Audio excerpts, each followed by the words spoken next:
Kasama natin ang dating congressman at naging Political Affairs Secretary and Advisor ng dating Pangulong Duterte, si Congressman Jing Paras. Mamaya po magbibigay siya ng opening statement in behalf of the group na nananawagan ng Marcos Resign Movement all over the country and the rest of the world. Ito po si Congressman Jing Paras ang nagsisilbing overall coordinator ng Marcos Resign Now. Kasama din po natin ang dating commissioner sa Presidential Anti-Corruption Commission na si Attorney Manny Luna. Yan.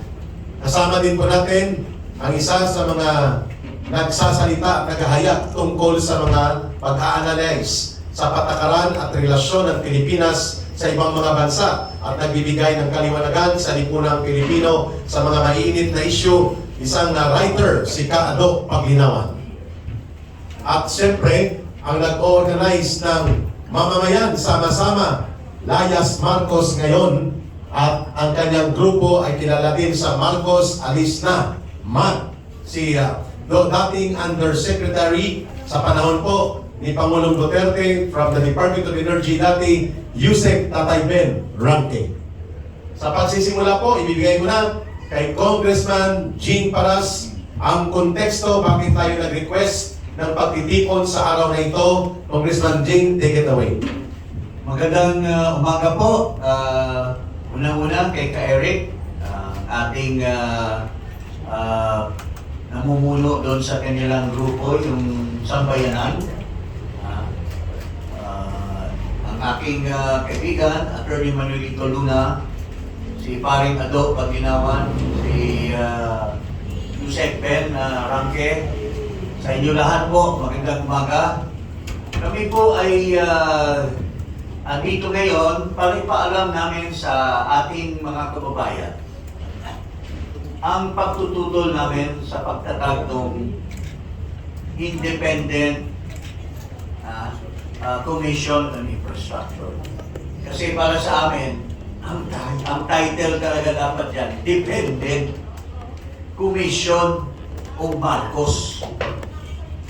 Bakit po natin isa ginagawa itong pag-file sa Korte Suprema? Ito po yung filing namin noong isang araw sa Korte Suprema through our lawyer, Attorney Roberto Mendoza. Kasi po, nanghihinayan po kami sa pera na 41 million na ina-allocate para lamang magkaroon ng ikangay shield si Marcos na hindi mapunta sa kanya ang pangungurakot sa gobyerno. Ilagyan niya ng barrier para ang investigasyon hanggang dito lang sa baba, hindi aabot sa kanya. Kaya nagtayo siya nitong Independent Commission for Infrastructure. Bakit po useless po ito? It's a farce. It's a maang-maangan lang na komisyon. Kasi po, mayroon na tayong ombudsman. Ang ombudsman ay siyang lamang na isang opisina na binigyan ng ating saligang batas na may karapatan, may poder na mag-imbestiga.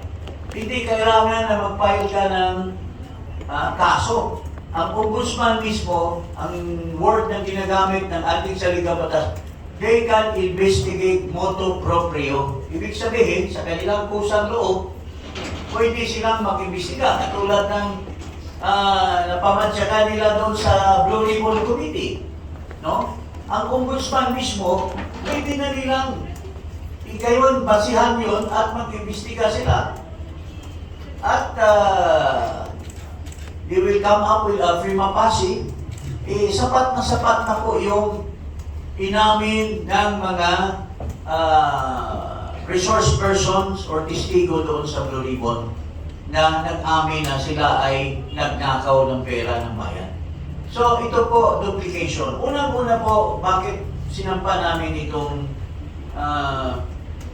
certiorari to declare the ICI or Independent Commission for Infrastructure as unconstitutional because unang-una walang poder si Marcos na gawa ng isang batas o gumawa ng isang office. It is an undue delegation of legislative power. Dahil the President, the Executive Department does not have the legislative power in Congress. Pangalawa po is a violation of the Equal Protection Clause. Kasi po, nililimit lamang ng ICI, yung pagtatag ng ICI, ang mga tiwali doon lamang sa nagiging kurakot doon sa infrastructure. Paano naman yung kurakot ng BIR? Kurakot ng customs, kurakot ng National Irrigation Administration, kurakot sa PhilHealth. It create a separate and distinct class, the class which is called the violators of the infrastructure projects of the government. So, it is its own class and it is in violation of the Constitution. Pangalawa po, yung sinasabi natin na usurpation of the powers of the Ombudsman. Ang binigyan lang ng karapatan at may poder sa ating saligang batas, ang Ombudsman lang ang tanging pwede mag-imbestiga. Ito, redundant. Fact-finding sila, ang ICI, pero dadalhin din sa Ombudsman. Tapos gagastos ka ng 41 million. Wala. Ang Senator Marcoleta, binisto niya na ang ICI pala, ginagamit rin yung mga personnel ng DOJ para mag-imbestiga. Ano klaseng investigative body yan? So yun po, and most of all, nag-a-allocate ng pondo, 41 million para lamang dyan. And that is in violation of the Constitution kasi hindi pwedeng mag-allocate ang pondo ang Presidente. Only the Congress can allocate funds and appropriate funds. Si Marcos, dumukot siya doon sa contingent fund para ipondo dito sa that is not, walang item in the budget that will warrant his authority to set aside 41 million for the purpose of funding the ICI. So yun po ang isa, then maybe Attorney Luna can elaborate. Kaya nga po, ang dami po mga abogado na nagsasabi na this is a duplication. This is a violation of the Equal Protection Clause. This is the violation of the Constitution for giving undue delegation of power to legislate when the President, being the head of the Executive Department, does not have the power. Tapos, ang nakakatawa pa, yung Attorney Husaka, yung spokesman nila, sinasabi niya, pinadalhan na namin ng subpoena si Saldico. Hindi inintindi. Nagpadala na ng... Bakit po hindi inintindi? Sabi siguro ng abogado ni Saldico, paring Saldi, huwag kang umatindihan dahil wala namang power to subpoena ang ICI. Because the President, unang-una, does not have the power to subpoena. Yeah. He is an executive. So, he cannot transfer a power that is not within his power. So, kaya nakakatawa lang. Tapos, ang pinakahuling nakakatawa, ito, klarong-klaro na useless itong ICI dahil piniprejudge na ni Marcos. Tinanong siya ng media, kayo siguro, mga kasama nyo sa mainstream media, tinanong siya, Sir, ano ba ang kay Romualdez? Ay, walang basihan. Ang kaso kay Romualdez, walang nakikita. Siyempre, wala talang makikita kasi kung sabihin ni Justice Reyes, sabihin ni Babe Singson, kasama si Romualdez yan. Ay, hindi, huwag nyo isama. Huwag nyo isama yan. Akin lang, huwag nyo isama. Kasi mag-a-announce ako na hindi siya kasama. So, sino ang magdi-decide finally dyan sa ICI? Si Marcos, because he created it. So, sabi mo, Sir, ang dami sabi ni Champion Simpson, Sir, ang daming flood control projects, 31 billion sa Norte. Eh, yung anak mo, si Sandro, kasama daw. Uy, sabihin, huwag niyo isama si Sandro na. Sasabihin niya sa ICI, he can do it. He is the one that created it. Yes. So, talagang pwedeng takpan niya ang mga tiwali. Kaya, sayang yung pera ng taxpayer. Nilustay na 1.3 million. Nilustay na nila. Kaya yung dadagta 1.2 trillion, nilustay na nila. Pinirmahan ni Marcos yung General Appropriations Act. Tapos magmaamang na amaangan siya, hindi siya kasama. Ha? Sinabi niya, 4,000 pages, binasa ko. Binasa ko. Eh bakit nakalusot yung 29 billion lang yung binito mo, pinalusot mo lahat? Eh, may sabatan sila ni Romualdez at Isaldi ko. Kaya niya ginawa ito para sabihin niya sa tao, oh, nag-imbestiga kami. Pero sa loob ng ICI, bulong-bulungan, Sir, President, sino pong isasama namin? Oh, huwag niyo isama ito, huwag niyo isama niyo. So, ganon ang purpose ng ICI. So, ito po, kung may mga tanong kayo mamaya, sasagutin ko namin. Pasa ko kay Atty. Luna. Atty. Maniluna, please explain itong petition ninyo sa Korte Suprema. Magandang umaga sa ating mga kasama dito. Bilang dating commissioner ng PACC at isa sa mga nag-drop ng Executive Order No. 43 creating the PACC, nakikita ko dito itong ICI ay parang binubuhay ng Pangulong Marcos Jr. ang PACC na inabolish niya. So this is an implied admission of a big mistake on his part. Remember, unang araw ng kanyang pagpupo, inabolish na niya ang PACC. Eh ano itong monster na ngayon na na-create niya, ICI? Eh halos parehas ang template nito. However, this is different. Hindi ito same eh. Kasi, pag binasa niyo ang Executive Order number 94, sinasabi doon, siya ay isang fact-finding ad hoc body. So, hindi siya kasing tulad ng PACC.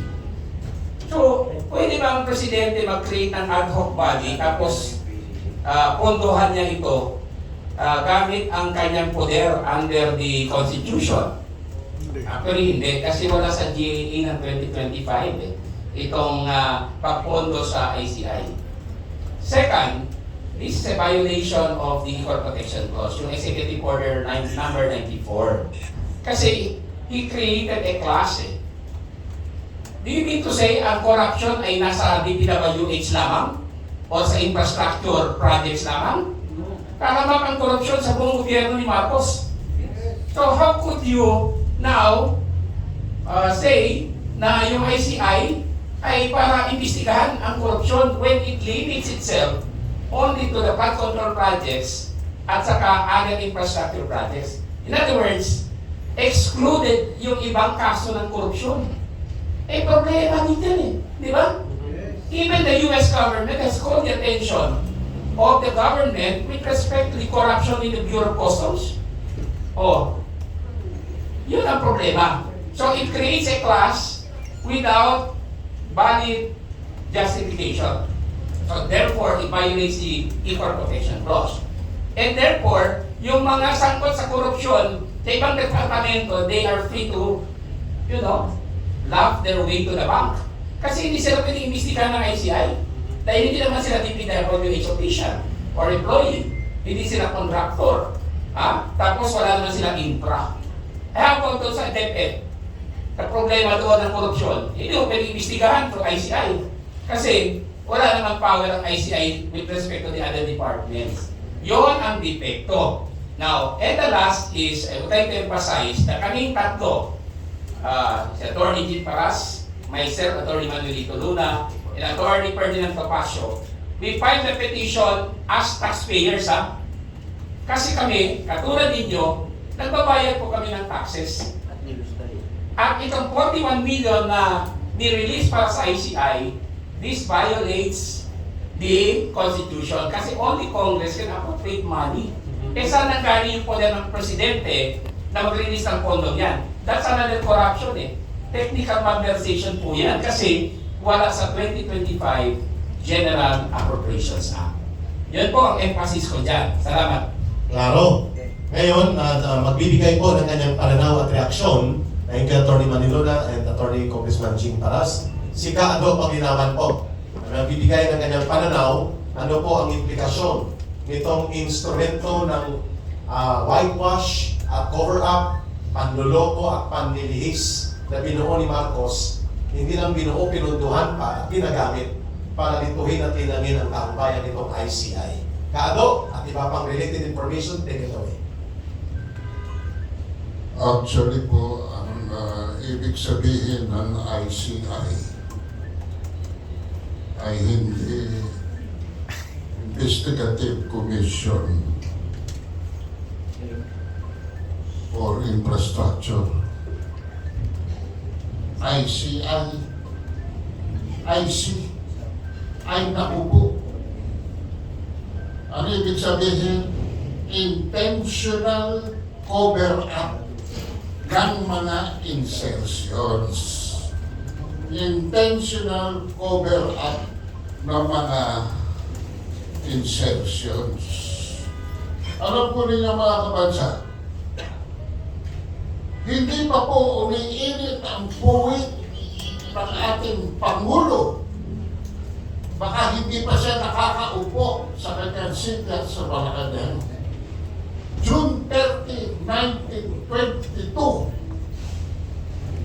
Ano po ang una niyang ginawa? Executive Order